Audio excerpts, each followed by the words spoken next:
আপনার যে পুরো ইয়েটা আমাদের শেষ করি আপনি এইগুলোতে থেকে শুরু করেন প্রত্যেকটা আপনার এখানে কার্টুনকে কার্টুন হ্যাঁ আপনাকে এখানে কার্টুনকে কার্টুন সব জায়গায় ডাক্তার লেখা আপনি একজন পল্লী চিকিৎসক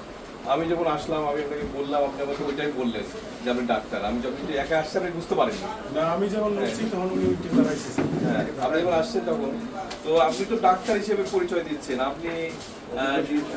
আপনি লিখে এটা করছেন এটা অনেক আগে আপনাদের তো আপনি তো একজন মানে ডিএমএফও না যে আপনি ডাক্তার লিখবেন আপনি একজন সহকারী মেডিকেল অফিসারও না ওগুলোও ডাক্তার লিখতে পারবে না তারপরে আমি ডাক্তার লিখে হওয়ার হামেশা আমরা আপনাদেরকে আগেও একদিন এসে আমরা ট্রেস করে গেছি এবং আপনি মানে কোনো রকম মানে এক প্রকার ওয়ার্নিং পেলে তো মানুষ ঠিক হয়ে যায় যে না আমি এগুলো ডাক্তার লিখছি ভুল করে শেষ করে আমি এগুলো ডাক্তার লিখবো না আমি এই নিজ থেকে সংশোধন হয়ে যাই কারণ আপনার বিরুদ্ধে তো আপনার এলাকার মানুষজন এগুলো অভিযোগ দিছে সুতরাং আপনি যে ম্যাল প্র্যাকটিস গুলো করছেন এবং আপনার এখানে যতগুলো আছে সব ফিজিশিয়ান অধিকাংশ আমরা ফিজিশিয়ান সাপোর্ট প্রচুর পরিমাণে পাচ্ছি আমরা তারপর আপনি নিজেও দেখছেন আপনার ফিজিশিয়ান সাপোর্ট পাওয়া গেলে 50,000 টাকা জরিমানা করা যাবে এবং আপনি ভুয়া ডাক্তার হয়ে যে ডাক্তারের পরিচয় দিয়েছেন এর জন্য 50,000 টাকা জরিমানা 1 লক্ষ টাকা জরিমানা এখানে পড়বে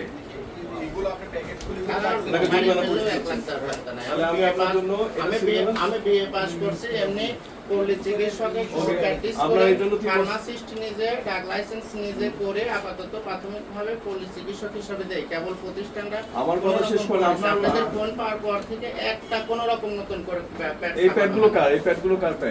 প্যাড আমারই কিন্তু আপনাদের ফোন পাওয়ার পর থেকে এরকম কোনো আর এক আপনাকে কে ফোন দিছিল কে সেদিন স্যার আসছিল দিছিল আমি আমরা আসার জন্য আপনি আসছিলেন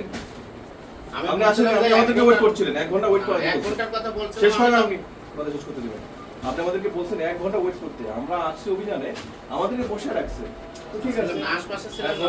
ঠিক আছে আমরা অবশ্যই আসতে হ্যাঁ শেষ করি আমরা তারপরে আপনি কি করছেন তারপরে ঠিক আছে আমাদের তো অনেক কাজ ঠিক আছে আপনি এগুলো আজকে যদি সত্যিকারের পরিবর্তন হতেন যে আমি কোনো প্যাডে আমার ডাক্তার লেখা থাকবে না আমি নিজে পরিবর্তন হব সেগুলো করছেন আপনি পুরো এখানে প্র্যাকটিস করছেন এই দেখেন বেড আছে এই বেড নিতে গেলেও আপনার সিভিল সার্জন অফিস থেকে আপনাকে অনুমতি নিতে হয় আপনি এরকম একের পর এক ইচ্ছা মতো বেড রেখে দিচ্ছেন অথচ আপনি একজন ফার্মাসিস্ট আর আপনি বেড দিয়ে আপনি চিকিৎসা পর্যন্ত ডাক্তার নামে চিকিৎসা পর্যন্ত করে যাচ্ছেন আপনাকে জরিমানা 10 লাখ করা দরকার আর আপনি পারবেন না পারবেন সেটা রাষ্ট্র দেখবেন আপনাকে আমি জরিমানা করছি সিলগানা করবো মামলাটা আপনার যেগুলো আছে সেগুলো ব্যবস্থা যাবে হ্যালো ভাই ঠিক আছে আমি নাকা বলবেন ভাই নাকি আমি রায় দিয়ে দিচ্ছি ভাই